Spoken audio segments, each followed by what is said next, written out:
rate from 4% to 5%, with a 1% increase for tourist-related infrastructure projects. The 1% has started several tourist-related projects: wayfinding signage, E. Romero Fire Museum, and the Guyanus River Park, all of which can encourage more visitors to come to Las Vegas. $13 million is a great number, but there is no reason to settle for $13 million. There are 4 reasons to shoot for $14 million or bigger. First, this fiscal year, Las Vegas has the largest marketing budget ever because the city is marketing cooperatively with county, state tourism, and nonprofit organizations. Second, the Las Vegas San Miguel Chamber of Commerce will provide an updated 5-year strategic tourism plan by January. Third, the opening of the Castaneda is generating publicity. Finally, fourth, first quarter results. In the first 3 months of this fiscal year, Las Vegas has collected $33,000 more in lodger's tax than the first 3 months of the previous fiscal year. Let me put a context to that. A $40,000 increase in lodger's tax collections means another $1 million in new overnight visitor spending. If only we can keep this first quarter pace up for another 3 quarters. I don't even want to think about where we would be, but it's great. Mayor and Council, you can help keep up this pace. There are 2 vacancies on the city's 5-person lodger's tax board, advisory board. If any of the 3 remaining members is absent, no business can be conducted, as happened the October meeting. Please fill these vacancies. With motels emptier in the winter, I'm so close. Winter advertising can make the most difference in lodger tax collections. Las Vegas needs a functioning lodger tax advisory board to recommend winter advertising.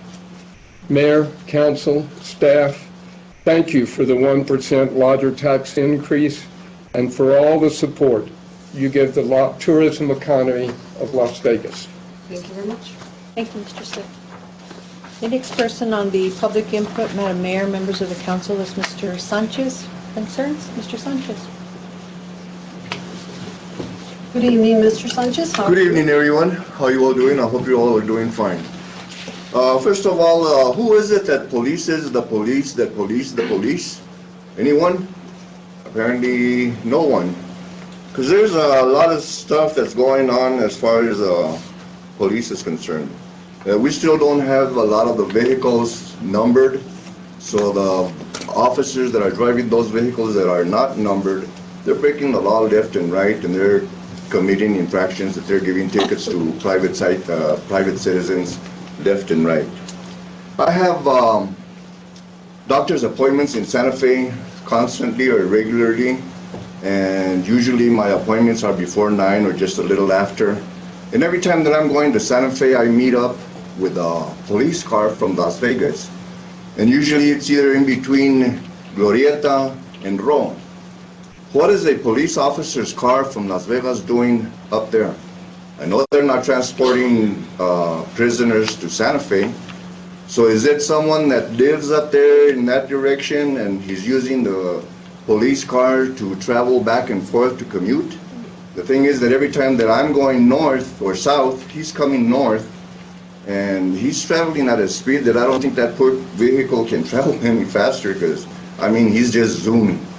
So it would be nice if you all investigated on that, whether it is, if he's doing what he's doing properly or right, correct, or whether he's doing it out of his own and abusing the vehicle, abusing taxpayers' money as far as the gas in the vehicle is concerned. That needs to be corrected, I think. Secondly, I think you all should need either to raise the volume on your microphones, because because I don't know if I'm going deaf or what, but I can barely make out what it is that you all are saying, and I'm only on the third row over here, so I don't know about the people way in the back. It would be nice if you all did that. It's a shame that I think it's David Giuliani isn't here anymore as a reporter. He was really concerned about the public, about news, about everything that was going on in our community, and we're not getting any information on that as far as that goes anymore, so it would be nice. We got rid of Ken Garcia for whatever reason it was, but it seems like his clone took over, and now we're being falsely accused of water leaks. And that's also a shame and a disgrace, I think, of they're even lowering themselves that low to where they have to make false accusations to be able to collect money from the public. I think that is really totally wrong, and I think that should be corrected one way or another. Time, Madam Mayor. Thank you. Thank you And very much. the saga continues. I'll see you next month. Okay, Thank you, Mr. Emery, Sanchez. could you follow up with the police chief, because this is the second time he raises the issue about the actual status on the police vehicle numbers? Because I do believe they're supposed to have a number, is that correct?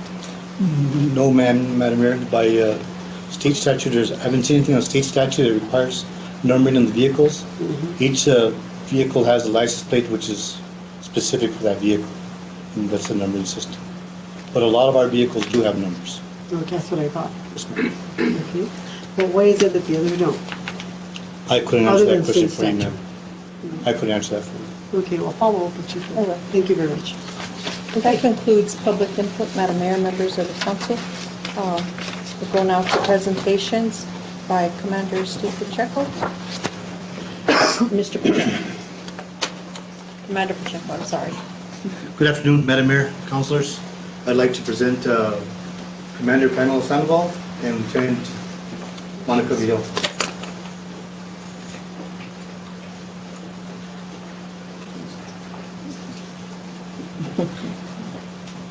Good evening. Good evening. We're here today to present to Mayor and Council. We have 3 dispatchers that just recently graduated from the Law Enforcement Academy, and they're certified communication specialists. And I'd like them to come up and be recognized.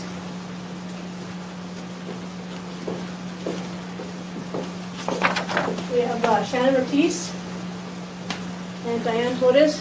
We have Erika Stockton, but I believe she has her daughter is ill today, and our son is ill, so she wasn't able to make it. But I'd like to present them both to you, and congratulations to their success at the academy, and they are now certified police dispatchers for the Las Vegas Police Department. Well, thank you very much. We needed some good dispatchers there. I mean, they've always had fairly good ones, but once in a while things get a little confused, and I know you're new to the actual process, and sometimes orders and directives get a little confusing, but it's a very stressful job. So thank you very much for taking on this job, and we're very grateful. And also I want to thank you, Commander, both of you, all of you, for bringing them forth in front of the actual council and introducing your employees. It's important, because if we run into you and we don't recognize you, it's a little embarrassing for us not to know who you are. So thank you, and welcome to the city of Las Vegas.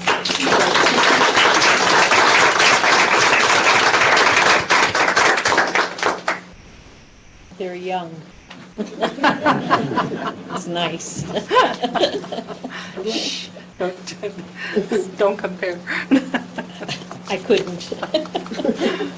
That concludes our presentations, Madam Mayor, members of the council. The next item on the agenda is the city manager's report. Very briefly, the Fiesta Council report will be presented by our finance director, Ms. Tana Vega. The legislature is right around the corner, and we would like to hear of any priorities that mayor and council may have for us to submit. The ICIP plan has been submitted, and we have several priorities on that listing, and we'll include those projects as well. However, we would like to get those up and going and working with them, as our legislature is just right around the corner. So we'd like to hear from you. Our CDBG. Do you want that now, or do you want that later? We can, you can either get them to me at your convenience or at our next, whenever it's whenever it's convenient for you, but we'd like to hear about any of the projects. One of the projects that we were looking at is possibly Old City Hall as well. On 6th Street, we had thought maybe we would request some roofing monies and then possibly some other dollars to fix that building. It's our historic building, and we want to take care of our buildings, and so we may want to do that as well. I don't know, but that's totally up to you. Well, this is a great opportunity for the council to get together a legislative request, because this year and last year, unfortunately, we were not successful with CDBG funding, correct? The application was not successful, but we're going to continue to Yes, we're, we're going to continue to, on that application, we will continue. What we will be doing with that project, and it was the Hot Springs Boulevard project, we have utilities going in, and so we're going to be meeting with public facilities and utilities and to plan for the project, and we're thinking that budgetarily wise, we can fund possibly 50% of the project this year and then 50% next year. And that, I believe it's $1,200,000 just for paving and sidewalk. And so we're going to work on that, work on some of our budget. We're getting a little bit more money than what we had anticipated in capital improvement, am I correct? And so we're going to look at that possibly in December and set aside some money for it. and I also want to advise you to stay on top of the actual DFA to see if there are any reversions to CDBG. Because if there are, sometimes they will go ahead and authorize and reauthorize them immediately, sometimes they wait till June. We'll be glad to Good to do know. that. The second meeting with the Plaza business owners and the film companies will take place this Friday at 1:30 at the police department, if anyone is interested in attending that. The City of Las Vegas was recently nominated for 3 Top Hat Awards, including our Fiesta, our 2019 Fiestas.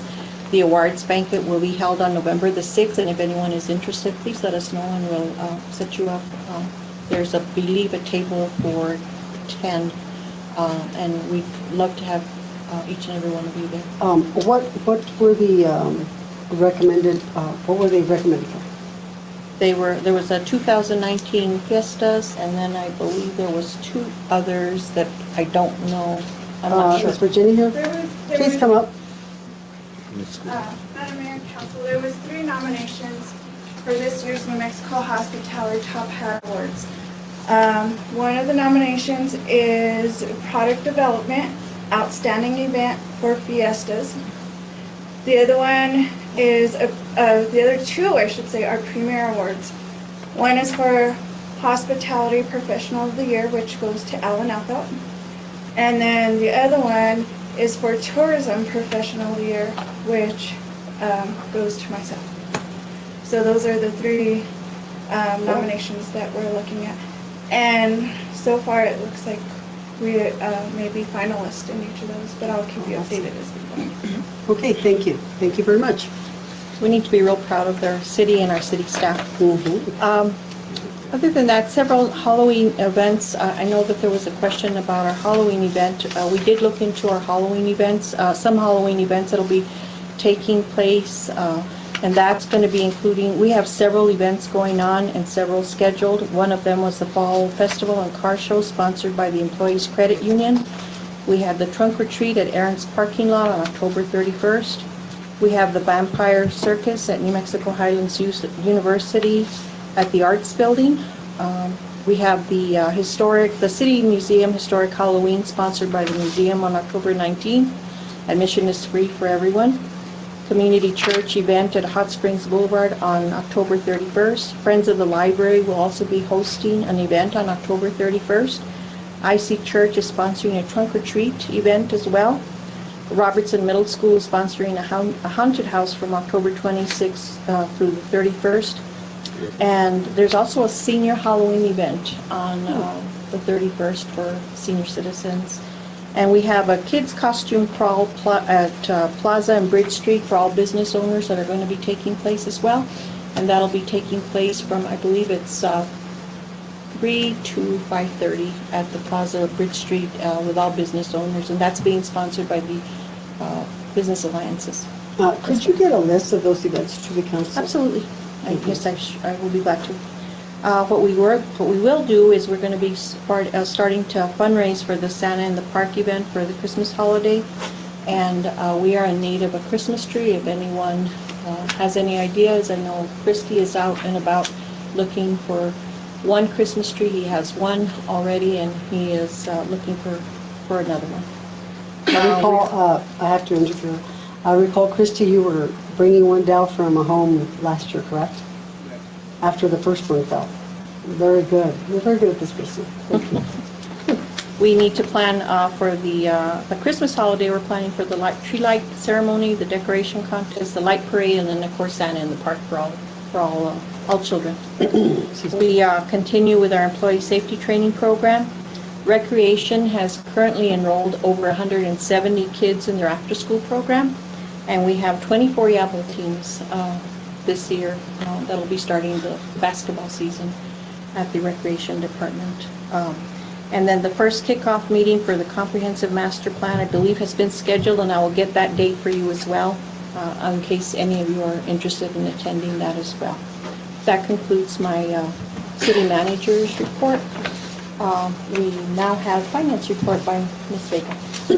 Thank you very much. Madam Mayor, I had a question on You the, have questions? Okay. Councilor Lemon. on the legislative requests. How are you going to streamline? I know there was requests made that basically didn't come through the city, being that we're the fiscal oversight of those requests.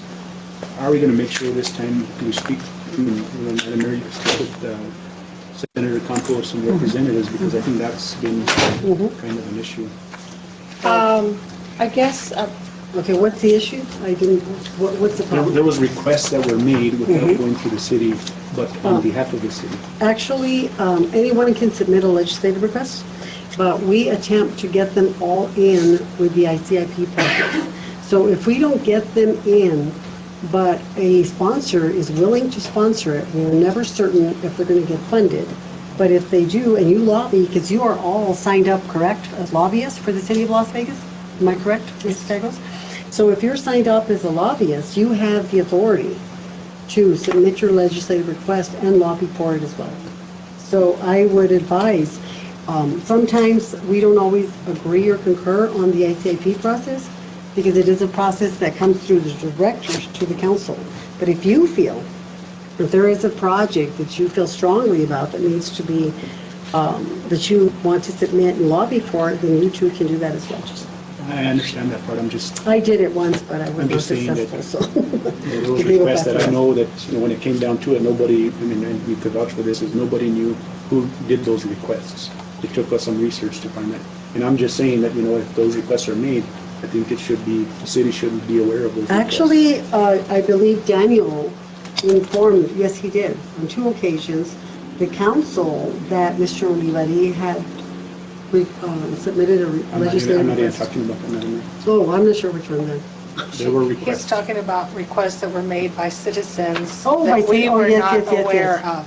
of. Well, those are independent requests, we have no control over those. those are The city independent. is fiscal responsibility. We're those are fiscally oversight over responsible, those. but that's after the fact, that doesn't mean they have to come through us. That's been happening They for are. years. They are. But we can check. If I Esther? may, Yes. those requests are, if they're honored by the legislature, someone has to serve as fiscal That's agent. it. That's it. And the city, being that they were from the city locality, then the city is entrusted with being the fiscal agent Yeah. and ensuring that the funds are spent according to the procurement code. But we don't actually take any administrative fees off those legislative. No, we requests. don't. Absolutely We not. don't. So we take- administer them at no cost to the citizens. And I believe the county does the same thing.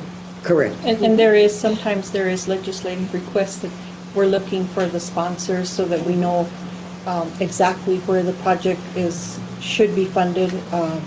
We had That's all one I'm saying, request. is there's confusion when it. There was. Correct. There was a big. There was There's 2 of confusion them. within city There was. administration as to who did it, because we were unaware of some of them.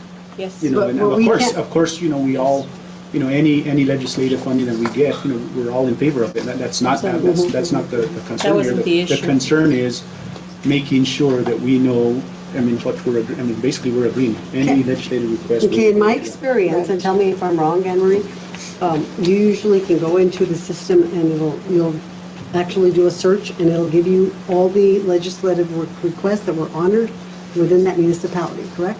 That's what Ms. Gallegos and I would do was, Try once that. a week, we would go and search and see if our request had been honored and approved. And then that's when we saw the two $70,000 ones, and we're like, That's what I mean. Where did they go yeah, from? we didn't know who We- submitted, and And we prefer to work with the sponsors. It's so much easier. to it's be so able- much easier. Because then we can assist in the required paperwork. That's our, that's really what our main focus is to be able to submit the required paperwork, the correct sponsors, and make sure that we're expending the monies the way they were appropriated and the intention of it. So we prefer to work with those sponsors. So if that would happen again, please let them know. That way we can work with them a little bit more. Okay. Okay, thank you very much. Where were we? Next item is the finance report. Madam Okay, Mayor, thank you. members of the council. Good evening, Madam Mayor, members of the council. Finance Department is presenting the revenue and expenditure reports for the month of September. A quarter of the year has elapsed, 3 months. Total revenues collected for the general fund is $2,864,632. Starting in September, we did see an additional increase of $12,600 that is being distributed by the tax and rev, and I have provided you with the documentation concerning that. Total expenditures were $2,460,542. The enterprise funds, wastewater, billed for 671,337 revenues. Natural gas, $593,090. Solid waste, $884,482. And water billed for $1,343,703. The expenditures, which are on the cash basis, wastewaters, $742,958. Natural gas, $696,992. Solid waste, $744,853. And water, $1,082,987. The Recreation Center, actual revenues, $122,669. We did see, we didn't collect as much as we had in the prior year, and that was due to the fact it was closed down for the repair of the roof. Total expenditures, $151,346. Stand for any questions? Thank you very much. Questions, comments? Councilor Ahmed. So based off of the lost revenue at the rec center, is that going to affect the overall function of the rec? I mean, No, based off of that? it won't, because as Ms. Gallegos stated, she has 170 after school. Yes, 170 students after-school program, So there's no which worry is there. one of the biggest groups, and then we have the teams, the YABL teams, and those, we do Those collect- those generate the sponsor fees, and then they did have a cash cash balance. cash balance at the end of the year, which would covers the shortage in the 1 month. And it was just the 1 month that they lost some revenue.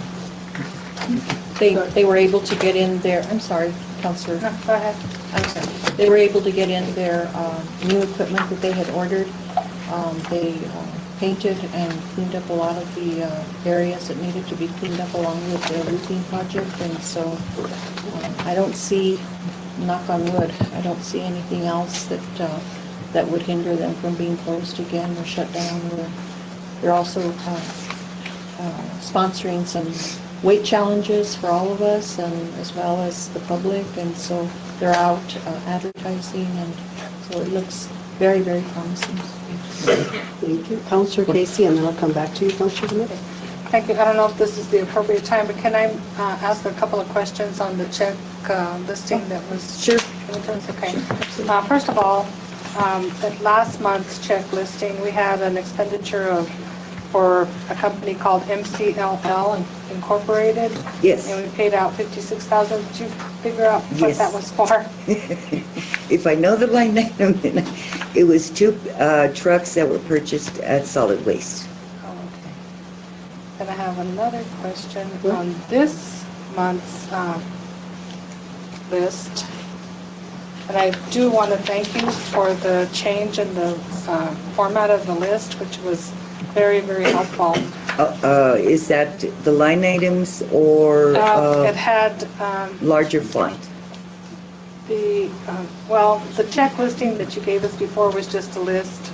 And Oh, yes. This month, you gave us the check listing with the check numbers, who it was paid out to, and why. And that's what I liked, was the Yes. and why. And so I do have a question, though, on, there were 6 payments, I believe, 5 payments made to UNM for judicial fees, totaling $3,637.23. What was that for? Those are the court, when the court holds court, for every case they hear, they have to collect a judicial fee in addition to the court automation fee.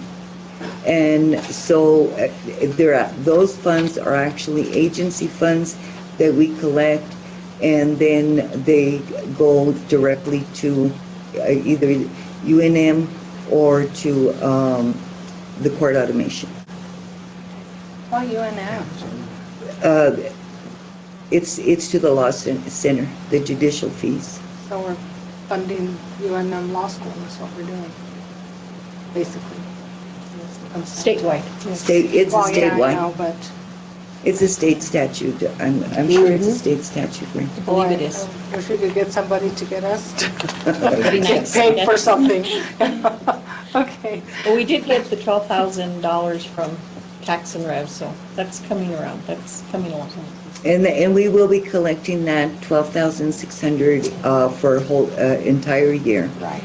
And it did start in September because that's when the July disbursement is distributed to us. Okay, those are the only 2 questions I had on the finance. Okay, thank you very much. Back to Counselor Vanilla. So going back to the roof at the rec center, do we have an independent person that can look at that just to make sure, now running into the roofing issue at the housing homes? Just curiosity as to, do we have somebody following up to make sure on behalf of the city that it was done properly? They will not disperse or make any type of payments until there's someone who's come in and inspected the roofing projects. And so, yes, sir. So they'll come in, they'll inspect the roofs because they won't disperse any funds. And that's been one of the biggest issues, is the lack of disbursement of funds for the roofs, because either they're not being completed and they need to be completed to a certain percentage before they'll disperse any funds. And I'll be calling self-insurance fund. I have a contact there, and he's always willing to come by and help us out with it. And so I can get that information back to you. When they do that, will one of our guys one of our guys be able to do that walkthrough? Yes, sir. We'll have the recreation staff go alongside with them. That'll be George. Yes, sir. Thank you. Okay, thank you very much. Counselor Powell, do you have anything? No. Counselor Medina? Thank you very much, Tana. You're welcome. I'd like to present the report on the fiestas. The total income that was collected was $99,666.86. Total expenditures were $107,026.86. Okay. We just about broke even. We just about broke even. And sometimes some of the sponsor fees come in later, so. Okay. Thank you, Mayor.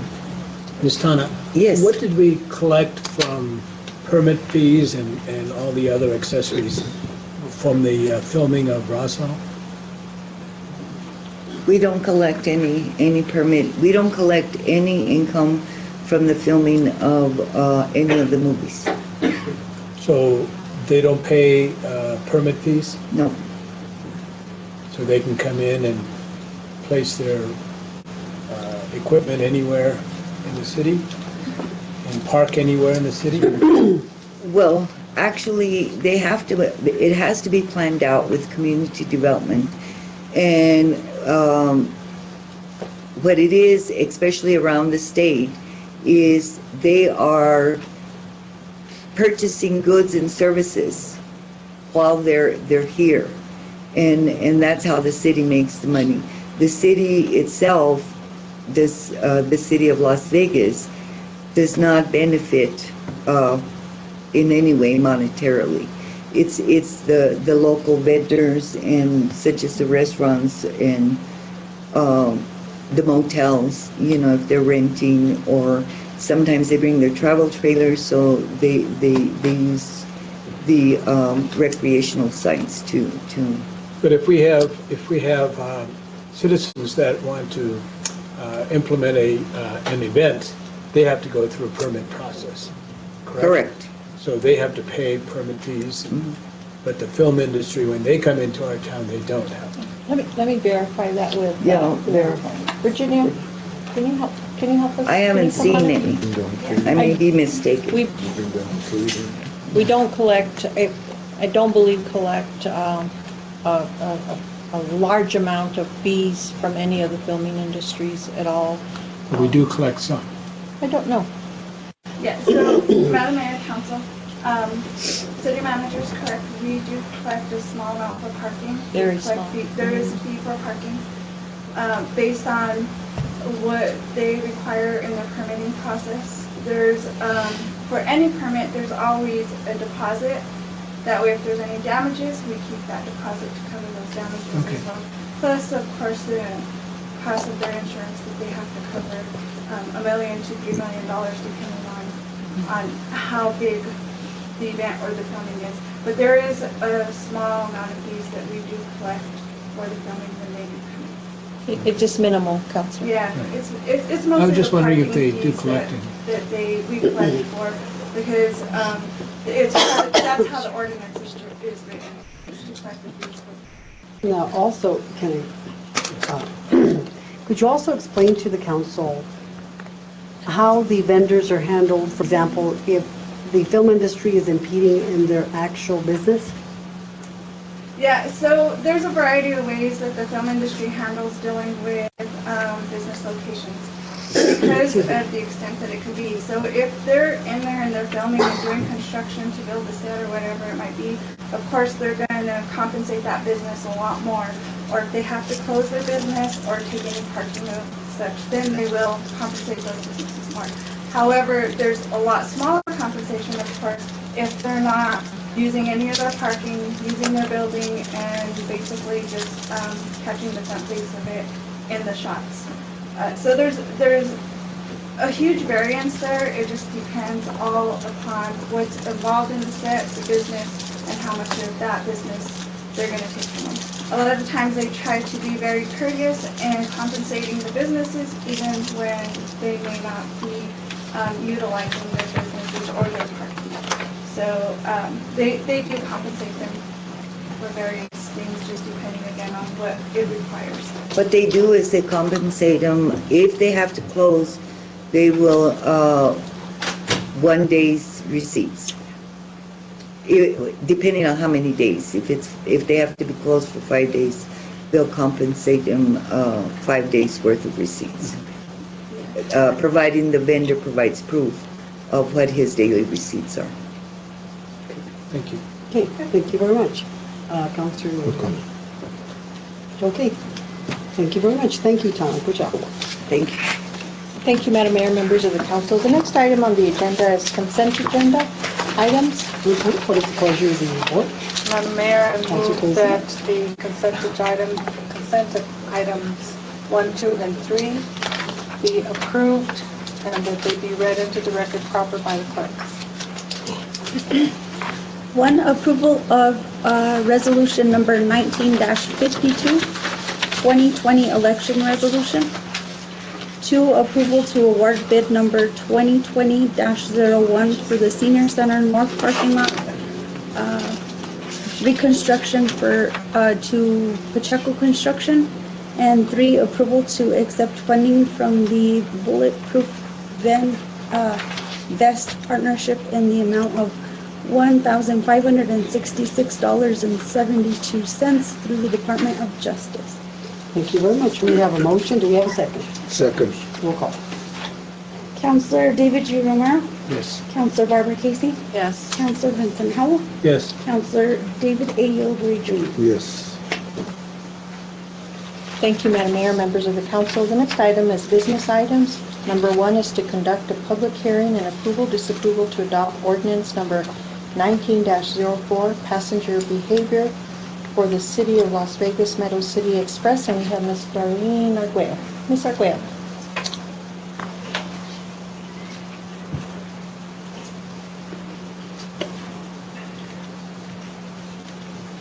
This is an ordinance, Madam Mayor. Thank you very much. Okay, thank you. Good Thank you, evening. Darlene. Good evening. Good evening. Good evening, Madam Mayor, Council, citizens of Las Vegas. Let me start real quick by introducing myself. I know everybody knows me here, but if anybody's here from the public regarding the ordinance that we're Mr. presenting Guerrero? today. We need to have a motion to go into public hearing. Okay, I'm sorry. Okay, that's okay. Do we have a motion to go into public I hearing? move that we go into public hearing. Do we have a second? Second. Roll call.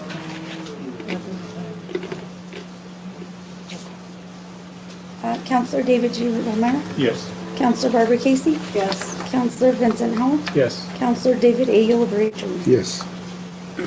Okay. Do we have anyone here who is going to be testifying? If you are, please stand up so we can have someone swear you in. Darlene, I believe you're going to be testifying. You can be testifying. Marcelina? Anyone else from the public? Can you raise your right hand? Do you swear or affirm that you will testify truthfully in today's public hearing? Yes, sir. Thank you. Okay, continue. Okay. So I'll just quickly introduce myself to anybody that doesn't know me. My name is Darlene Arguello. I'm the transportation manager. This is Marcelino Roybal. He is the operations supervisor for the Meadow City Express. So we're here today to present the adoption of an ordinance governing passenger behavior. We are a federally funded program. Therefore, we do need to abide by 49 CFR, which is the Code of Federal Regulations. And every year we go through an annual compliance review, and those reviews prepare us for an FTA audit. One of the recommendations on the 2018 compliance review was the adoption of an ordinance governing passenger behavior within the Meadow City Express. We have always followed the code of conduct through the city and all the regulations, but they did recommend that we adopt our own ordinance governing passenger behavior in order to keep a safe and effective program in place. Okay, thank you very much. Questions, comments? Just a comment. I think this is a really good thing to do because everything's in writing. If people have questions, they can, read it for themselves and see. I think it's very comprehensive, and I appreciate that very much. And I believe it's consistent with state statute, correct? Yes, it is. So, Thank you so much. Thank you. okay. Any other questions? Counselor Howell? Thank you, Mayor. Mr. Arguello, so what is the penalties of misbehavior? So we have an appeal process. So what we do is we kind of follow what the Human Resource Department would do in employee behavior. And so we have a 3-part appeal process to it. The first would be a verbal warning, and that's given by the driver. The second offense would be a written warning, and the third would be a suspension. So anybody wanting to appeal that suspension would have 10 days to respond to us after issuance of the suspension, and we will have a hearing, an appeal hearing, and I will hear their response, and I will either affirm my decision or overturn my decision in regards to suspension, depending on what their response is. And then I will give my recommendation to the city manager, and she will have the final decision. That suspension, is there a time frame for it, or is it forever? They cannot utilize our transportation? Right now, I'm working on seeing if, just depending on the infraction, I think we don't want to do it forever, unless it's something really major, or something that, you know, they really broke the law, or something, you know, where it caused injury to a driver or other passengers or anything like that. For the most part, we don't come across that. We have very good passengers. They're all pretty much compliant with everything. Thank you. Okay, thank you very much. Any other questions? Okay, I need a motion to accept the record proper and close the public hearing. Madam Mayor, I move that we accept the record proper and close the public hearing. Do I have a second? Second.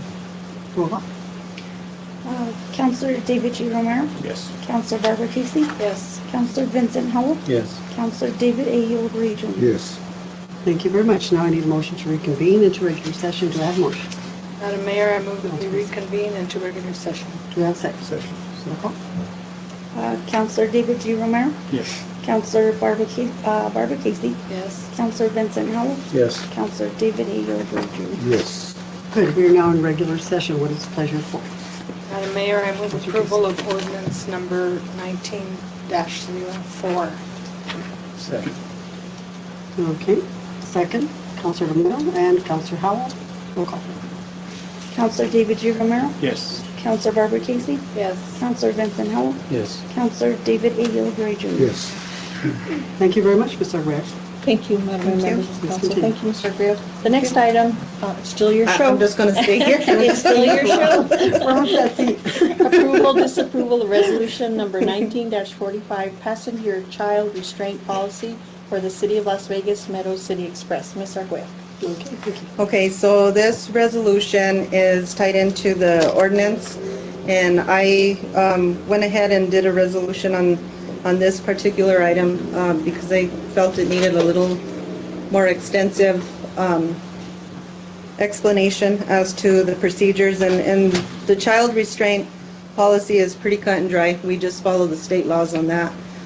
They are required to have their child restraint according to state law. Okay, questions, comments? What is the pleasure of the board? Madam Mayor, I move Councilor Casey. approval of resolution number Oh, 1945. Do you have a Or- second? Second. Roll call. Councilor David G. Romero, Yes. Councilor Barbara Casey, Yes. Councilor Vincent Howell, Yes. Councilor David A. Yulgari. Yes. Okay. Thank you, Madam Mayor, members of the Please council. continue. The next item is the approval, disapproval of resolution number 19-46, passenger no-show and late cancellation policy for the City of Las Vegas Meadows City Express. Ms. Arguello.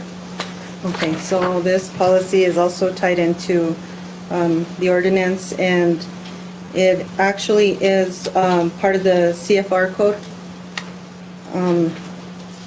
We do have a no-show and late cancellation policy. We do need to keep this in place just to keep the effective operation of the transit system, and to make sure that we meet our demands with the transportation. Questions, comments? Councilor Howard. Thank you, Mayor. Ms. Argoyo, if a consumer that calls you to make a reservations for a ride, how do they know about the late policy and cancellation policy? Well, now, what I hope to do now that we have everything put into place is try to get it published out there so that the passengers are aware of our policies. They've always been in standing, and pretty much all our passengers know. So when they call dispatch, our dispatch will make them aware of our no-show and late cancellation policy and walk them through the process of what they need to do. And if they need to, we are a demand response, meaning that we have to have everything prior scheduled at least 24-hour advance. So we're not a fixed route. If they need to cancel, they need to call 1 hour ahead of their scheduled time. As long as they're apprised of the policies. Yes, yes. And if they are a no-show, they will get charged for that particular ride on the next ride. I have a question. Yes. I get a lot of calls from citizens that are scheduled for an actual pickup at a certain time, and the transportation department doesn't pick him up for sometimes an hour. And they actually have called me to go pick him up, and I do. So how are you going to handle that one? Okay, so when they call to schedule, they need to let us know that they're a callback, meaning if we go and we drop them off at Walmart, they need to let us know that we're going to be done in an hour, and so we'll be calling you in that hour and you need to come back for us. If they don't say that they're a callback, then they're not scheduled for that second ride. Yeah, they do call back. And they do make those necessary arrangements because they inform me They of need to that. make it immediately. Yeah, when they And call. then they don't, and there's times, and I hate to be the bearer of bad news, but there are times that I'm like at certain locations and you can see now this is in the past, I'm not saying now, okay? You can actually see the bus parked in a different location and nothing's moving. So just be aware. Okay? Okay. Madam Mayor, just for clarification, Yes. so on these the ones that I guess that the mayor is talking about, so for clarification, so when they make their appointments, let's say they're going to Walmart, they're going to spend an hour and a half there. The requirement is at the time you make that appointment to say, I'll need an hour and a half for shopping. So that way you at that time schedule in, because if they Yes. don't, then what happens is you drop them off at Walmart. As far as you're concerned, you don't know that there's a callback until they call. Then at that time, you schedule them in. So According to the when schedule. they call, they need to let us know that they're going to be a callback. So what the dispatcher does is they'll write callback on the schedule, and we know to go back and pick them up But if they don't, at a then you certain schedule time. them If in they don't, accordingly. then our only duty is to take them to Walmart, and that's it. Okay, so I have a question on that one. So if you pick them up, because I think this happened to two of them, and they don't give you an immediate callback, but they tell the driver at that point in time, can you pick me up in an hour, then that doesn't count. No, they can't tell the driver that. They need to tell the dispatcher that. So they would have to call back to the office for a pickup immediately? No. Okay, let's say, it's what I'm saying. No, though. when they call What I'm to. saying is, when they call to schedule and they fail or forget to get the call back, can they then go back and call once they're at Walmart, wherever they're at, and say, we need a pickup in an hour and a half?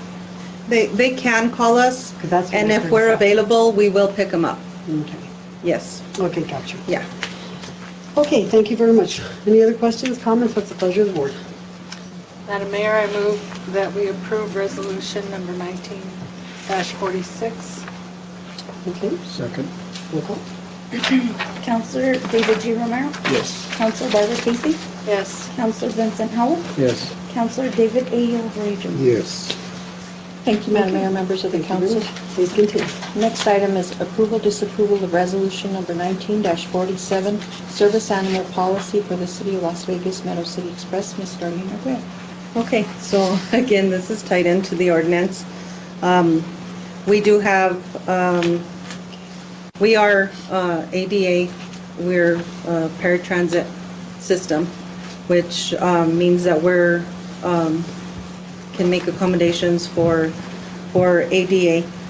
So the service animal policy is a requirement from the federal that we do allow the service animals on the vehicles, and those ones have to be harnessed properly, or at least in the control of the owner. So there's a difference. We run into this not often, but more often than most other issues. There's a difference between service animal and a comfort animal. Exactly. And the comfort animal, we are not required to accommodate. So the federal regulations allows us to make that as a local decision if we want to transport comfort animals. Now, with the service animals, our drivers know that they are not allowed to ask the passenger what their medical complications are or anything like that. They cannot ask to see any papers for that service animal, but they can ask what special training that they have. And Okay, I guess we just take... That's a little confusing because we have a service dog, and one of the requirements is to make certain that, one, we always carry their badge, or their tag, or their harness. Now, it doesn't require all three, but it does require one or the other. And, for example, if we take him or her, we have to walk in and actually, we always have the harness, and we don't have the actual certificate, but we do have the badge and the tag on the dog when we go out. So I'm a little concerned about that one because based on my understanding, federal guidelines require that. Now, I know you can't touch the service dog. That's a given. But I think that the actual requirement for that service dog does require at a minimum one of those three. And the regulations, the federal regulations, and it's actually 49 CFR section 37.3. That's that tells us that we are not allowed to ask for any papers for the animal but or the tag anything. is different from the actual certificate. It doesn't specify anything on the tag. Yeah. So I'll look check further on the into that tag, and see. The harness, because I think you mentioned the harness. Yes, or if the at all actual- possible, they need to be or the harnessed. actual badge. Yeah. And those are the three that I'm aware of. So the comfort animals we do allow, and we do allow for pets to be on the buses. They often take them to the vets or, and like I say, comfort animals as well. We have probably about one, maybe, comfort animal. Those do need to be in an enclosed case, carry case. Okay, if you At could all follow times. up with me on that. Sure. I think this is great. This is awesome. Now we need a vote from the council. Oh, you have a comment? Okay, Councilor Hall. Thank you, Mayor. So with these animals, how does your staff or your drivers identify whether it's a service animal or a comfort animal? Do you have a listing of animals that are service animals, or? I can answer that one. You can tell by their behavior when they're service animals or not. They're in the control of their owner. They're usually harnessed or have the vest on. Like she said, we don't question them. We can ask them though what service they do perform. Just maybe guide them if they're vision impaired. Warn them if they're visually impaired. So they can put on a harness on a comfort animal and bring it on to the... It's happened, yes. And we're not able to. we can't ask at that point, but we can ask them what service they provide. And when they say comfort, then we work with them. We've never turned anyone away. We do ask that even if it's a comfort animal, that it goes in a carrier, because it's not trained to be in control. Any feral animals that come up?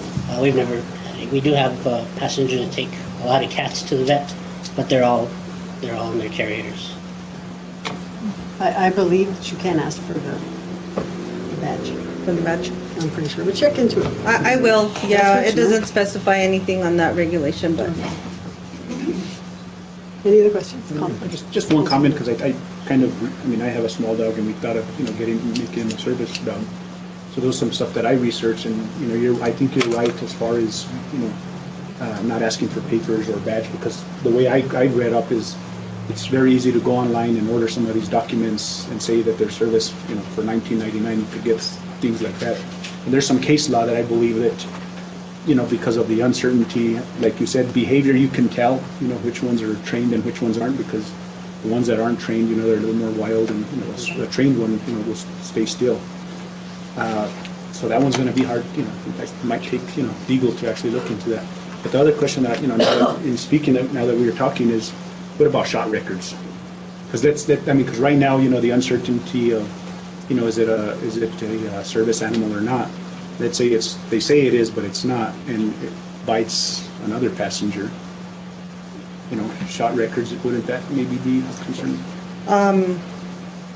It doesn't specify anything on that, but we can look Under forward. federal guidelines for service dogs, it does not require that, and it requires minimal training. And some service dogs are not always the best trained dogs. Some of them are actually more afraid of humans than others. We have our dog, she's a wonderful dog with the family, but when we take her out in public, we have to harness her and watch her very carefully. But we are asked every single time for the tag and the badge. And we usually have that. They have never requested an actual certificate. And if it is a reputable service dog company, you're paying about $80 to $200 to get that. But it does not require, or is not mandated, that you have actual professional training for them, but they do advise you during that process to please train your dog. And most people that see the actual service dog won't get near them because they know they're service dogs, and by federal law they're protected, as you all know. But I think it's just good to know, can we ask for the badge? Because the badge is critical, because sometimes they won't have the harness, because the harnesses run about a good $100 each, a good harness. But if you don't have the harness, then do you have the actual badge to prove that? So we always take 3 documents with us. And the way it reads is they should be harnessed if at all possible. Yes. If they're not harnessed, we can't deny the service as long as the dog or the animal is in the owner's control at all times and not, feral or anything like that.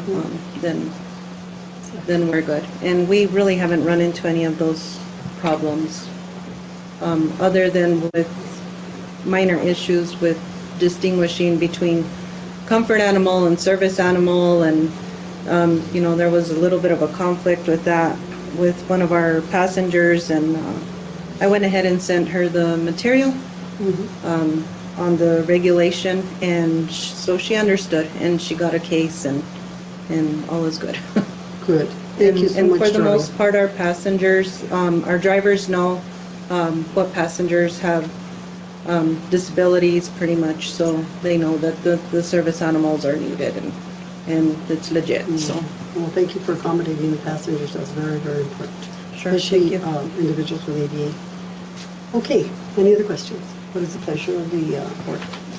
Move approval of resolution number 19-47, service animal policy. Okay, do I have a second? Councilor Howard. Roll call. Counselor David G. Romero? Yes. Counselor Barbara Casey? Yes. Counselor Vincent Howell? Yes. Counselor David A. Yulidrijo? Yes. Thank you, Ms. Argyle. Thank you, Mr. Robo. Thank you. Thank you very much. Good job. The next Warmed up the item. seat for Danny. The next item is item number 5, approval, disapproval of resolution 19-53, assuring availability of funds for project control number LP 40002 National Bridge Street, administered by New Mexico DOT in the amount of $1,619,562, state share being $1,536,683.90, which is 95%. City of Las Vegas share being $80,878.10, which is 5% of total cost. We have Mr. Danny Gurule. Madam Mayor. Good evening. I'm here to seek the approval of Resolution 1953, assuring the availability of funds for the National Bridge Street project, which once we get the approval, we can get it started with the planning design and start getting it done. Okay, questions, comments? I have a question. Okay, you put National Bridge Street. Is it all of National? It's going to be from 12th Street. On the bottom, I kind of specified a little bit better, which is from 12th Street up, Bridge Street, around the plaza, and doing Las Escuelas south up to Moreno. Sorry. Okay, thank you very much. Councilor Casey. Thank you. The resolution says that the city will pay amounts over 1.6 million if it goes over that. Do we have the money to cover, and do we have any idea how much more it will be if? Right now, the way the engineers estimate it, it should cover the full cost of the project. So we shouldn't go over. Okay, and but she's asking, what if we do? Yeah, if we do, we should have it. Anne-Marie? If it would go over, then what we would do is either adjust the engineering estimate or adjust the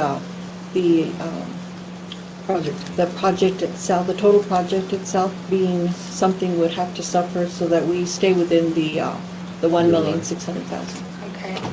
And or if it would be really important that we thought maybe it would be something that you may want to reconsider, then we would bring it back to Mayor Council as well. That brings me to another question. A couple of the business owners have stopped me and told me that engineers are already working in that area. Do we have engineers that are working even when we didn't have the money, or how did that work? The engineers that we did go is Stantec, and they actually gave us a free cost estimate for this project. So when they were out there, they went and assessed the area and seen what it needs as far as how to adjust their how much this is going to cost. So then we will not be going out to bid to get engineers to do that? We're using, actually right now, they gave us a free cost estimate, and they are engineers that we do have on our team, on our engineers on call. We have 3 of them, which is Stantec, WH Pacific, and we do have Wilson and Corbin. Okay, because I was concerned because the business owner said they're already looking at the streets and doing work, and I said, well, I don't know how because we haven't gotten the money yet. Yeah, they went out to assess the area just to get us the cost estimate for the job. Okay. And there are a couple of errors on the resolution. If you look at the resolution, the first whereas, it says the City of Las Vegas and the New Mexico Department of Transportation will entered into an agreement. It should be just will enter. And then the fifth whereas, the City of Las Vegas, let me see, shall pay all cost. It should be shall pay all costs. We'll correct that, Councilor. And then on the be it resolved, line 4, let's see, reads miscellaneous construction 4 from National Avenue. So is it from National Avenue or from 12th Street, from 12th Street on National Avenue down around the plaza and stuff. I'll fix that up. You need to take the 4 out then. Okay. That's all. Thank you, Madam Mayor. Please, thank you. Please be careful with resolutions, because I believe I have to sign them. So I can't sit there and read all of them. So I expect you guys to really do a good job. Okay, thank you very much. Thank you, Councilor. Madam Mayor, question? Councilor, how old did you guys have? Just a quick question. Who's responsible for the repair of the roads from 8th to 12th? From 8th to On 12th Street. We are. Through the city. campus? The city is. What? From So- 8th Street to 12th Street is the city of Las Vegas. Because it's looking pretty bad. Oh, no, Why don't was get me not? wrong, okay. It is the campus is responsible. Oh, the We're not campus. allowed to touch it. Highlands is Yeah, responsible. they're responsible for their potholes and all that. Yeah. They get actually state and federal funding for Yeah, that. to fix their own. I see. So we have no responsibilities No. on that road? No. Thank you. Councilor Matt. Going back to the engineers, what's the contract with Stantec? Is it a certain amount? Because I know, I've heard them a couple of times as, we've approved projects. I'm just curious, where are they at with the threshold? Or is there a threshold, a certain- They just do a lump sum on most of our projects where they'll just charge us a one lump sum for a project, and that's the way we're working on this one right now. There's a, So was that an RFP process or how was? that it was was an an RFP RFP, yes. process that was approved by mayor and council, and there's a threshold on the procurement code. They can't go over a certain dollar amount, and I don't have the dollar amount in my mind, but you can't go over a certain dollar amount for any company. Yeah, and that's kind of where I was Yes, at just too, exactly. because I've And heard so them through we other make sure- projects. We make sure that we monitor those as well. Any other questions? Okay, thank you very much. What is the pleasure of the board? Madam Mayor, I move approval of Resolution 1953. Do you have a second? Second. Roll call. Counselor David G. Romero? Yes. Counselor Barbie Beasley? Yes. Counselor Vincent Holt? Yes. Counselor David A. Uribe? Yes. Thank you, Okay, guys. thank you very much, Mr. Thank Mayor. you, Dan. Councilors report. Councilor Matt. I was just wondering, I know at the last meeting I asked about the vacant building ordinance. Is that going to be, we're going to be addressing that soon, or? Yes, and I think we were concentrating on the by ward, vehicles by ward. We were looking at that, am I correct, Virginia? And I'm not sure if we looked at vacant buildings or vacant building ordinance. I know that there is an ordinance. Well, the reason why I brought that up is because I know in the ordinance, there's, certain fees and penalties that we could be assessing. There is. So and I know we're not doing that. The other, I think that's something that we need to address. Yes, sir. The other thing that I had, and I know Councilor Howell brought it up last week, was the building that that fell down on Grand Avenue. Yes, sir. I also, there is fencing, but, it looks like they are jumping in there. I don't know if that's been addressed, if code enforcement has been on that, but it is very, the fence is, all you have to do is hop over the fence, so obviously they're getting in there. And that's, something happens to those, anybody going in there, it's a danger. I know that there was a possibility of a sale, and then I believe that there was someone else who was going to purchase the property. We'll find out whether that has been purchased. If so, then we'll contact the new owner. Otherwise, we'll get public facilities to go out there and reinforce the fence. Okay? And the other, let's see, I have my notes here. So animal control, I guess my understanding, we don't have nobody doing that right now? Yes, we do. We have one person, Jeremiah, am I correct, Virginia? Yes, we do have Jeremiah and myself that have been covering I thought it was a code enforcement. They do both, they do code enforcement and they do animal control as well. And wouldn't that be, I'm sorry. Wouldn't that be stretching the gentleman's responsibilities? Yes, If he's sir. not able to even complete the code enforcement responsibilities. Yes, sir, it is, especially when you only have one person on board. I believe they're having interviews for the second code enforcement. We just had a vacancy posted, and so that will be, we will be having interviews for that second code enforcement animal control person. We're not going to be hiring specific for animal control person? We had combined all the code enforcement as well as the animal control staff. We combined those job descriptions so that they could do either one, either the code enforcement or the animal control as well. I would really urge us to really separate those responsibilities. because each one of those areas need a specific person really handling it. There's so many code enforcement violations out there. There's so many dogs that are needing an animal control person out there. I think that having both responsibilities is not going to allow them to be proficient. Look at the job Oh, description. we'll be glad to review I'll look at the job descriptions and possibly separate them if need be, and then we'll move forward and do what we need to do with them. I'm sorry. And that was going to be my, one of my questions is I understand the person that we had there is no longer there no more, but he was doing code enforcement without any training. He's also been working with streets, or was working with streets.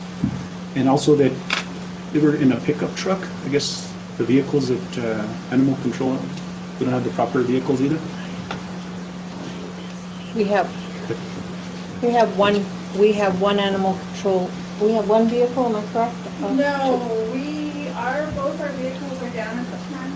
We're actually waiting for Santa Fe to confirm because they're supposed to, we're working with Santa Fe to donate some over to us so we don't have to purchase them down. The Sheriff's Department in Santa Fe put in a request to the council to approve a transfer of their vehicles here so that we can have some animal control. So that was another concern of mine is that we're using a pickup But truck we too. do have the trucks and we do have the extra chemicals available, so we're able to still go out and do the same thing with or without family. Is the vehicle marked animal control? It's marked. Code enforcement. Okay. Thank you very much. Any other questions, comments? Councilor Lee. I do have a comment on code enforcement because we do have a lot of violations in the city. Oh, sorry. There's a lot of residents that Raise your hand. Well, I thought we were going to go in order for council comments like we always do. No, we're still commenting on the code of, yeah, code enforcement issue, so I'm jumping around. I didn't see that. Okay. Okay, what was your question? We missed it. I'm sorry. I'm sorry, we're on confused. code I'm enforcement, sorry. we do have a lot of violations out there with residents. There's residents that have a couple of trailers. They have one septic tank. I think the code enforcement has gone out there and talked to them, and if they don't get a report back on what he's doing, a lot of abandoned vehicles, dirty yards, weeds, on the west side and the east side part of the town. I know if you only have one code enforcement, that they're not going to do the job or take care of what we request to do. But we need to look at that.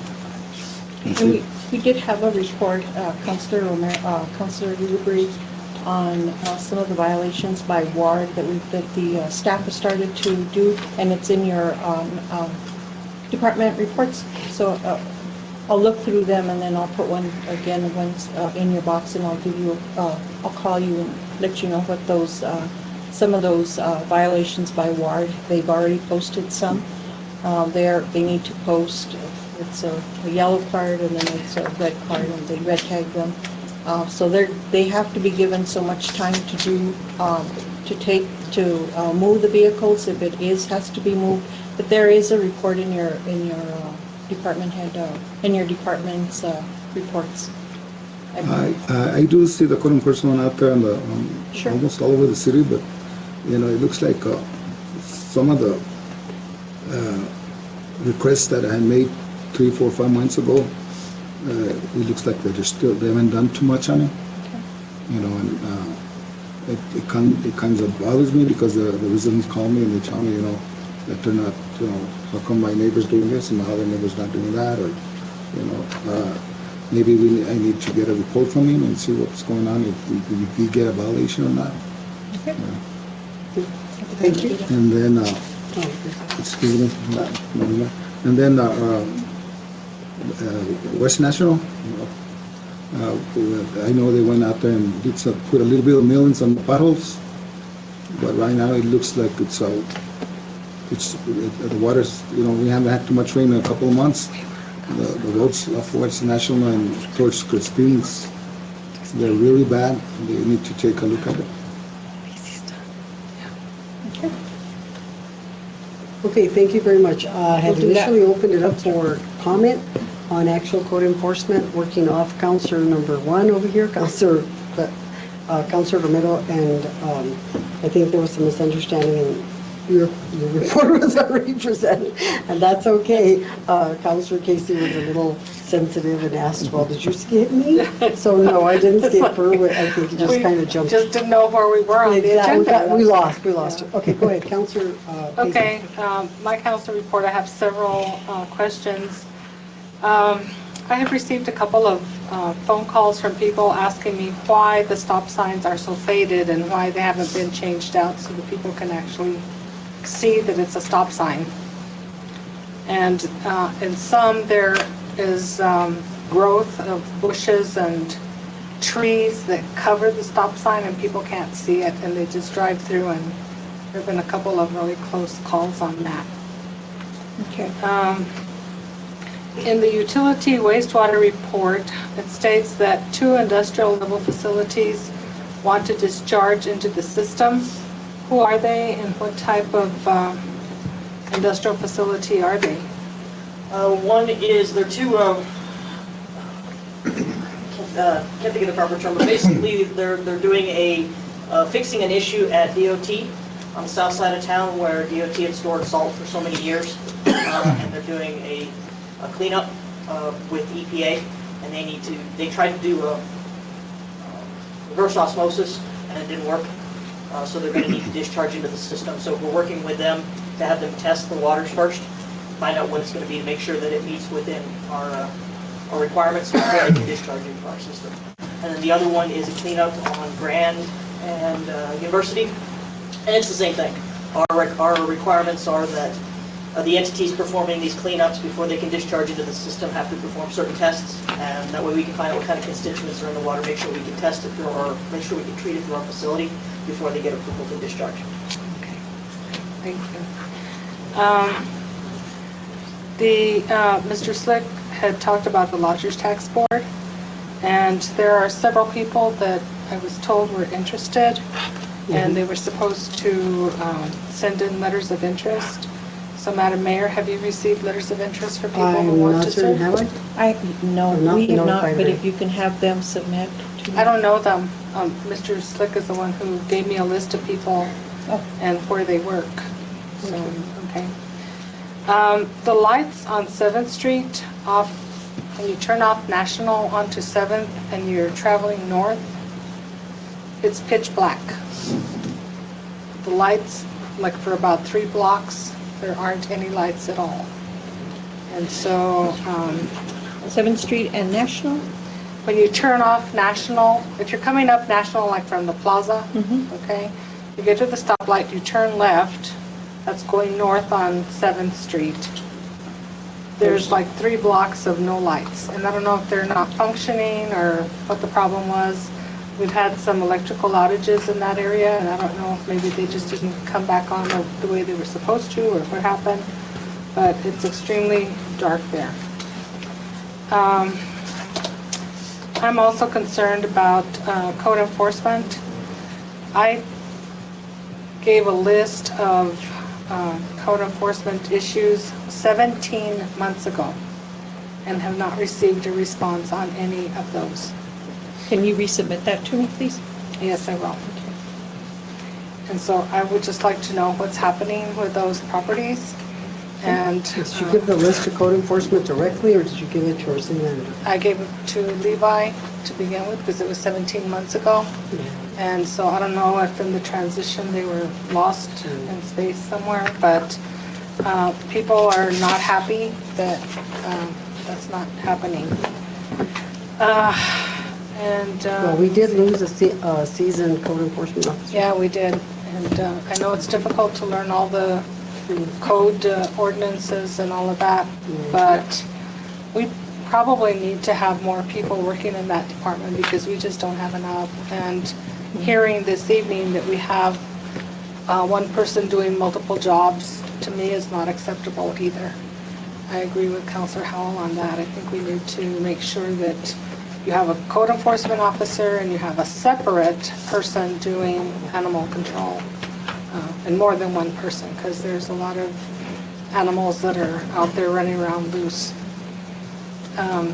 We did have a letter from someone in the city on Dalby Drive, I believe, that is having their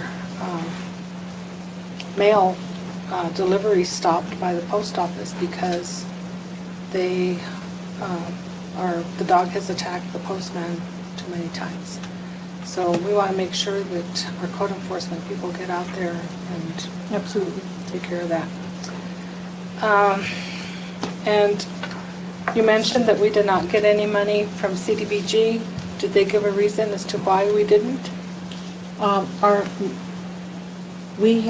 did talk to Mr. Archuleta, who was doing the presentation at CDBG. I was with him as well.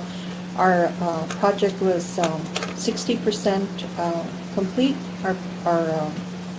Our engineering costs, our fees our design was 60% complete, where others were further along than the 60%.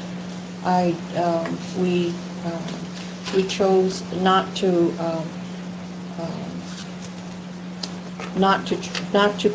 complete up to 100%, just in case we didn't get funded, and we didn't.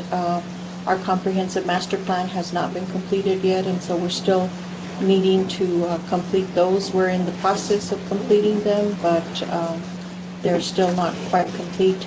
That's a 2-year project.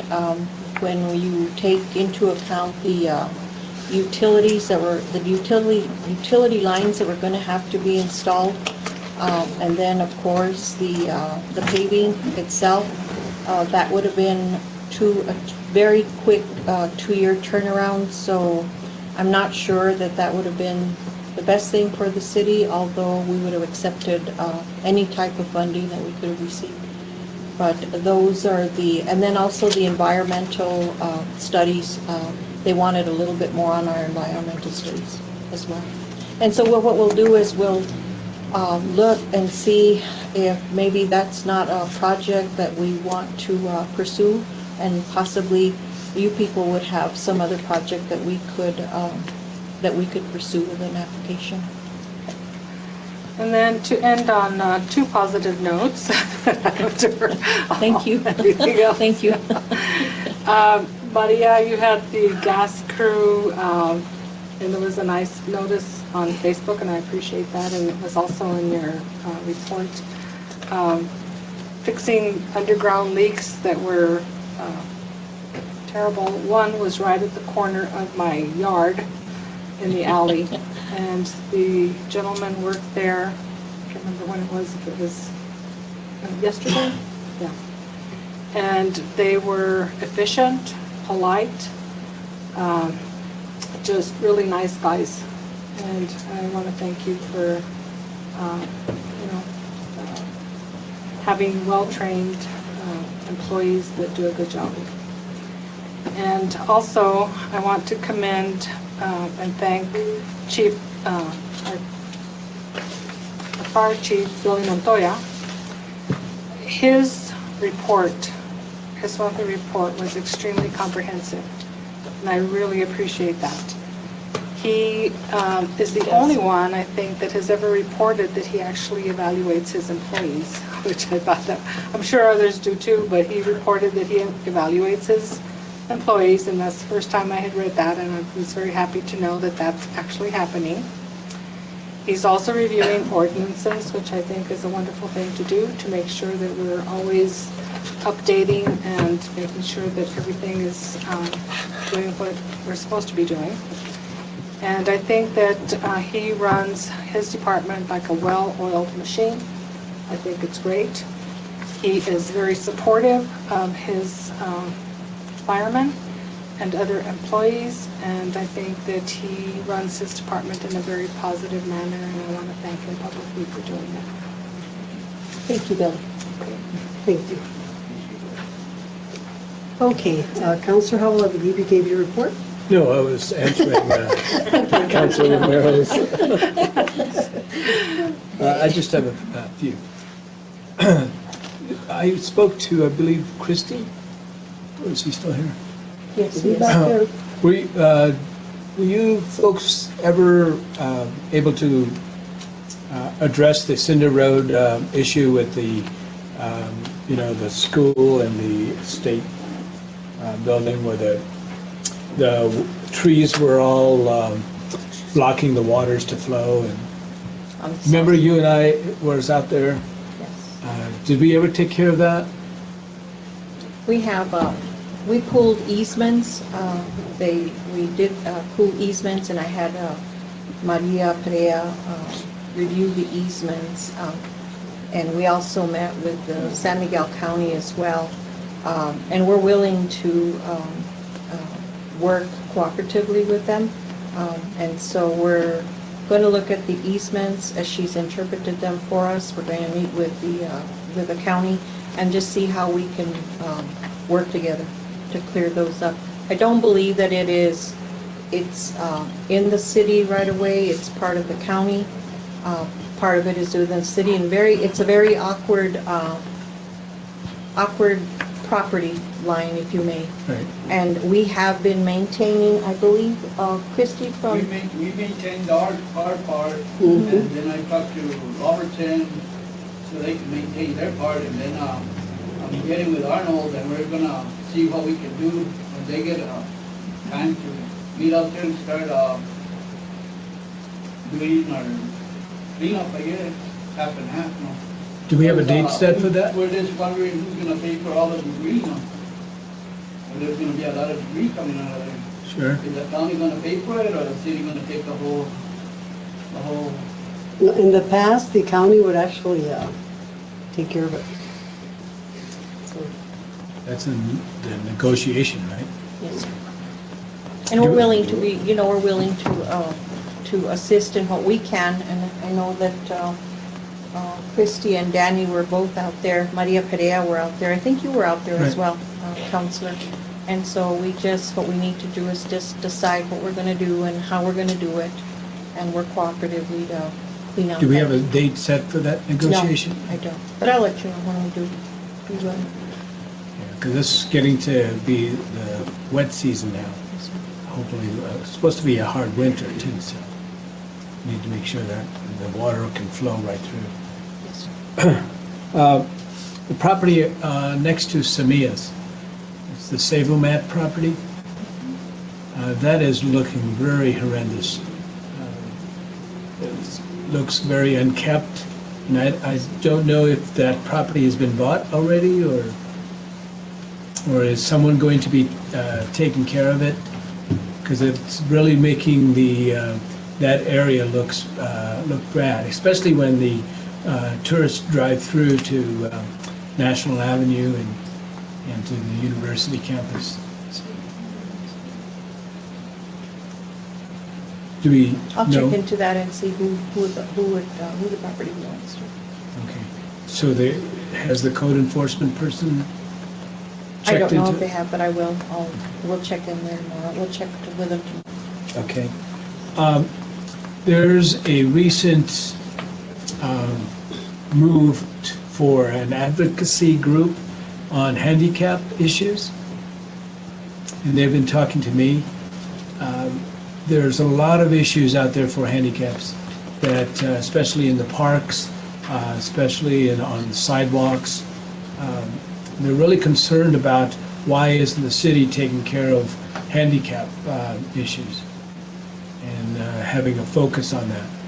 So I'd like to see if we can have that group to come talk to you and really explain their concerns. Absolutely. Because they are a community member of our community, so Absolutely. they need help in regards to how they move throughout the community with wheelchairs and canes and whatever. Yes,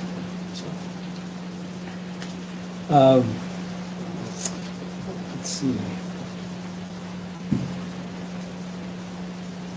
I think that's it, right? Okay, thank you very much. Thank you. Councilor Murillo already presented your report. Thank you very much.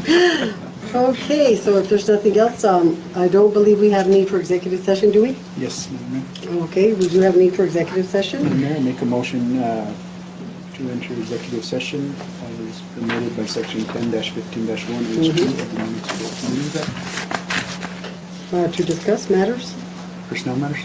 personnel. Regarding what specific? Community development and city manager? Okay. Do I have a second? Second. Councillor David G. Rivera. Yes. Councillor Barbara Casey. Yes. Councillor Vincent Howell. Yes. Councillor David A. Ellsworth. Yes. Okay. Let's go into executive session.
Regular session? Madam Mayor, I'll make a motion to reconvene from executive session. I'd also like to note for the record that only those matters specified in the motion for closure were discussed and no decisions were made.